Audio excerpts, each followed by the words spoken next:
Hi, I'm Lisa Acker-Mulder. I'm director of the Betsy Ross House, and I'm sharing my favorite artifacts with you. So this is a very special doll. She's from about the 1830s, and she came to us through descendants of Betsy Ross, and she belonged to Betsy Ross's granddaughter, Sydney.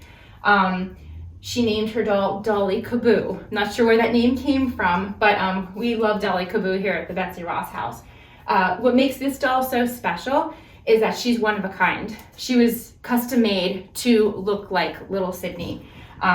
So she's wearing the Quaker attire, and Betsy Ross's family were Quaker. So the Quaker attire is very rare for an early 19th century doll.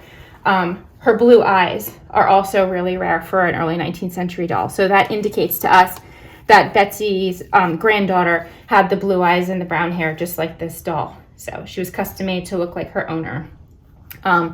We've had her in our collection for quite a while, and as you can see, she was well loved, so she's in kind of poor condition. She is missing a hand. She's got one wooden hand, but she is missing her other wooden hand. So we would like to get her conserved. It's going to require the work of several different conservators because she's got a painted cloth face. The wood on her hand needs to be restored. She needs to be cleaned up and stabilized. Her little leather booties needs to be repaired.